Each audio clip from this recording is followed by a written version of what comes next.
അസ്സലാമു അലൈക്കും വറഹ്മത്തുള്ളാഹി വബറകാതുഹു. ബിസ്മില്ലാഹിർ റഹ്മാനിർ റഹീം. അൽഹംദുലില്ലാഹി റബ്ബിൽ ആലമീൻ. വസ്സലാത്തു വസ്സലാമു അലാ സയ്യിദിൽ മുർസലീൻ വഅലാ ആലിഹി വസഹ്ബിഹി അജ്മഈൻ. അമ്മാ ബഅദ്. ഒരു വസ്തു നമുക്ക് കളഞ്ഞു കിട്ടിയാൽ വളരെ ഉത്തരവാദിത്വത്തോടു കൂടി ആവണം അത് നാം കൈകാര്യം ചെയ്യുന്നത്. എനിക്ക് ആ വസ്തു കിട്ടിയത് ഞാനേ അറിയുകയുള്ളൂ, മറ്റാരും അത് അറിഞ്ഞിട്ടില്ല. അല്ലെങ്കിൽ അത് ഞാൻ എടുക്കുമ്പോൾ ഞാൻ മാത്രമേ അത് കണ്ടിട്ടുള്ളൂ, മറ്റാരും അതിനെക്കുറിച്ച് അറിയില്ല.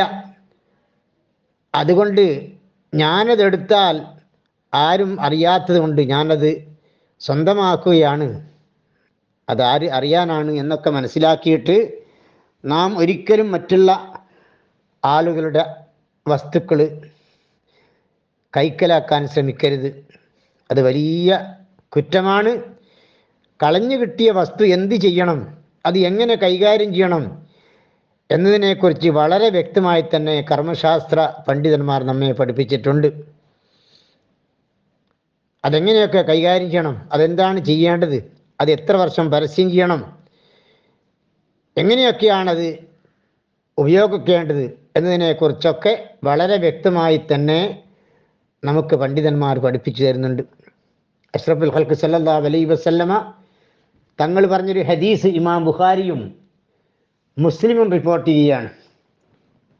അൻ സെയ്ദ് ബിൻ ഖാലിദ് റളിയല്ലാഹു അൻഹു, സെയ്ദ് ബിൻ ഖാലിദ് റളിയല്ലാഹു അൻഹുവിൽ നിന്ന് ഉദ്ധരണി ഖാൽ, അദ്ദേഹം പറയുകയാണ്, ജാഅ റജുലുൻ ഇലാ റസൂലില്ലാഹി സ്വല്ലല്ലാഹു അലൈഹി വസല്ലമ, ഒരു സമയത്ത് ഒരാൾ നബി സല്ലല്ലാഹു അലൈഹി വസല്ലമ തങ്ങളുടെ അടുത്തേക്ക് വരികയാണ്. ഫസഅലഹു, എന്നിട്ട് റസൂലുള്ളാഹിനോട് അയാൾ ചോദിക്കുകയാണ്, അനിൽ ലുഖ്ത, ലുഖ്തത്തിനെ കുറിച്ച്, അഥവാ കളഞ്ഞു കിട്ടിയ ഒരു വസ്തു അതെന്താണ് ചെയ്യേണ്ടത് എന്നതിനെക്കുറിച്ച് റസൂലുള്ളാഹിനോട് ഒരാൾ ചോദിക്കുകയാണ്. ഫഖാല, അപ്പോൾ റസൂലുള്ളാഹി എന്താണ് പറഞ്ഞത്? യഅരിഫ് ഇസാസഹാ വവികാഹ, അതിൻ്റെ സഞ്ചിയും അതിൻ്റെ കയറും നീ നന്നായി മനസ്സിലാക്കണം. സുമ്മ അരിഫുഹ സന, എന്നിട്ട് അതിനെ ഒരു വർഷം നീ പരസ്യം ചെയ്യണം. ഫൈൻജാ സാഹിബുഹ, അതിൻ്റെ ഉടമസ്ഥൻ വന്നാൽ അവന് എത്രയും പെട്ടെന്ന് അത് തിരിച്ചു കൊടുക്കണം. വൈല്ല, അങ്ങനെ ഒരു വർഷം പരസ്യം ചെയ്തിട്ട് വന്നില്ലെങ്കിൽ ഫശഉനുക ബിഹ, നിന്റെ കാര്യം നിനക്ക് നോക്കാം, അഥവാ ഞാൻ അതിനെ ഉടമപ്പെടുത്തിയിരിക്കുന്നു എന്ന് പറഞ്ഞുകൊണ്ട് അത് നിനക്ക് ഉടമപ്പെടുത്താവുന്നതാണ്. ഖാല, അപ്പം വീണ്ടും അയാൾ റസൂലുള്ളാഹിനോട് ചോദിക്കുകയാണ്, ഇപ്പോൾ ലാലത്തുൽ ഗനമി, ഒരു ആടിനെയാണ് കളഞ്ഞു കിട്ടിയതെങ്കിൽ എന്താണ് ചെയ്യേണ്ടത്? ഖാല, അപ്പോൾ റസൂലുള്ളാഹി പറഞ്ഞു, ഹിയ ലക, അത് നിനക്കുള്ളതാണ്. ഔലി അഹീക, അല്ലെങ്കിൽ നിന്റെ സഹോദരനുള്ളതാണ്. ഔലി ദിബി, അല്ലെങ്കിൽ ചെന്നായക്കുള്ളതാണ്. നിനക്കുള്ളതാണ് എന്ന് പറഞ്ഞാൽ ഒരാടിനെ കളഞ്ഞു കിട്ടിയാൽ ഒരു വർഷം വരെ അത് പരസ്യം ചെയ്തതിന് ശേഷം അതിൻ്റെ ഉടമ വന്നില്ലെങ്കിൽ, ഉടമ വന്നാൽ ഉടനെ തിരിച്ചു കൊടുക്കണം. ഉടമ വന്നില്ലെങ്കിൽ ഞാനത് ഉടമപ്പെടുത്തി എന്ന് പറഞ്ഞുകൊണ്ട് നിനക്കത് ഉടമപ്പെടുത്താവുന്നതാണ് എന്നാണ് നബി സല്ലല്ലാഹു അലൈഹി വസല്ലം തങ്ങൾ പറഞ്ഞു കൊടുക്കുന്നത്.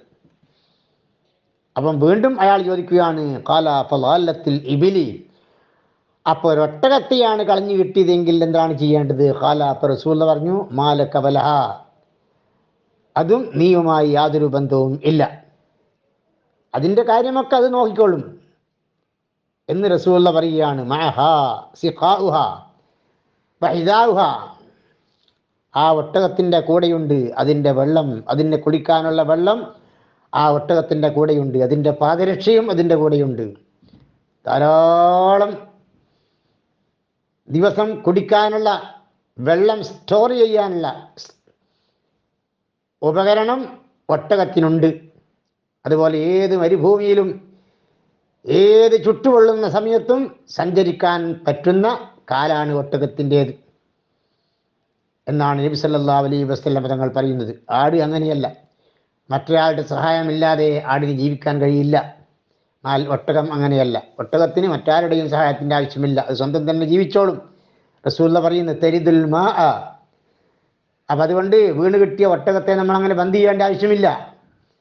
തരിദുൽ മാ, അത് വെള്ളത്തിൻ്റെ അടുത്ത് ചെല്ലും. തേക്കുൽ ഷജർ, അത് മരത്തിൽ നിന്ന് ഇല ഭക്ഷിച്ചുകൊള്ളും. ഹത്താ യൽഖാഹ റബ്ബുഹ, അതിൻ്റെ ഉടമസ്ഥൻ അതിനെ കണ്ടുമുട്ടുന്നത് വരെ, അതിൻ്റെ ഉടമസ്ഥൻ അതിനെ കണ്ടുമുട്ടുന്നത് വരെ അതിൻ്റെ കാര്യങ്ങളൊക്കെ അത് നിർവഹിച്ചു കൊള്ളും എന്ന് നബി സല്ലല്ലാഹു അലൈഹി വസല്ലം തങ്ങൾ പഠിപ്പിക്കുകയാണ്. ഈ ഹദീസിനെ ഇമാം ബുഖാരിയും മുസ്ലിമും റിപ്പോർട്ട് ചെയ്യുകയാണ്. ഈ ഹദീസിൽ നിന്ന് ധാരാളം പാഠങ്ങൾ നമുക്ക് മനസ്സിലാക്കാനുണ്ട്. എങ്ങനെയാണ് വീണ് കിട്ടിയ വസ്തു കൈകാര്യം ചെയ്യേണ്ടത്, ഇനി അത് ഉടമപ്പെടുത്തുകയാണെങ്കിൽ ആർക്കാണ് അത് ഉടമപ്പെടുത്താൻ കഴിയുക, എപ്പോഴാണ് അത് ഉടമപ്പെടുത്തേണ്ടത് എന്നൊക്കെ ഈ ഹദീസിൽ നിന്ന് നമുക്ക് മനസ്സിലാക്കാവുന്നതാണ്.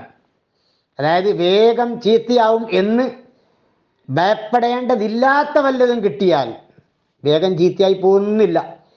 അങ്ങനെയുള്ളൊരു വസ്തുവാണ് ഒരാൾക്ക് കളഞ്ഞു കിട്ടിയതെങ്കിൽ അതിൻ്റെ ഫുഖഹാ, കർമ്മശാസ്ത്ര പണ്ഡിതന്മാർ നമുക്ക് ഉദാഹരണം പറഞ്ഞു തരുന്നുണ്ട്. നഖദ്, നാണയം, അതുപോലെ നുഹാസ്, ചെമ്പ്, നാണയം, ചെമ്പ് പോലെയുള്ള വസ്തുക്കൾ കളഞ്ഞു കിട്ടിയാൽ അത് വേഗം ചീത്തയാവും എന്ന് ഭയപ്പെടേണ്ട വസ്തുവല്ല.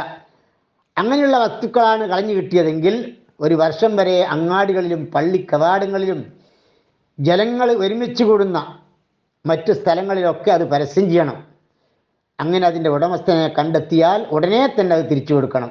ഇല്ലെങ്കിലോ അങ്ങനെ ഉടമസ്ഥൻ ഒരു വർഷം വരെ പരസ്യം ചെയ്തിട്ട് അതിൻ്റെ ഉടമസ്ഥൻ വന്നില്ലെങ്കിൽ എന്താ ചെയ്യേണ്ടത്?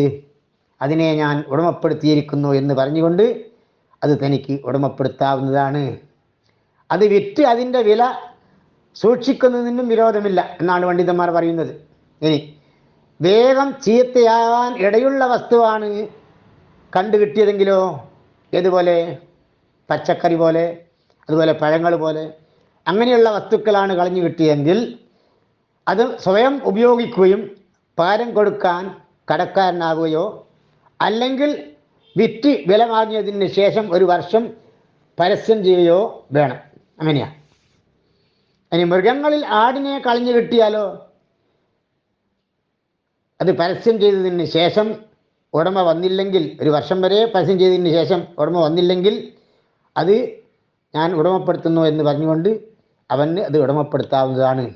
പക്ഷേ ഒട്ടകത്തെ അങ്ങനെ പിടിച്ചു വെക്കുവാനോ അധീനപ്പെടുത്തുവാനോ പാടില്ല. കാരണം ഒട്ടകം സ്വയം പര്യാപ്തത നേടിയ ഒരു മൃഗമാണ് എന്നാ അതിൻ്റെ ഭക്ഷണവും വെള്ളവും സ്വായത്തമാക്കാൻ അതിന് സാധിക്കുന്നതാണ്. മറ്റൊരാളുടെ സഹായം ഇല്ലെങ്കിലും അതിനങ്ങനെ സാധിക്കും. എന്നാൽ ആട് അങ്ങനെയല്ല, മറ്റൊരാളുടെ സഹായമില്ലാതെ അതിനൊന്നും ചെയ്യാൻ കഴിയില്ല. അതിന് യാതൊരു വിധത്തിലുള്ള സുരക്ഷിതത്വവും സ്വന്തമായി ഇല്ല എന്നതാണ്.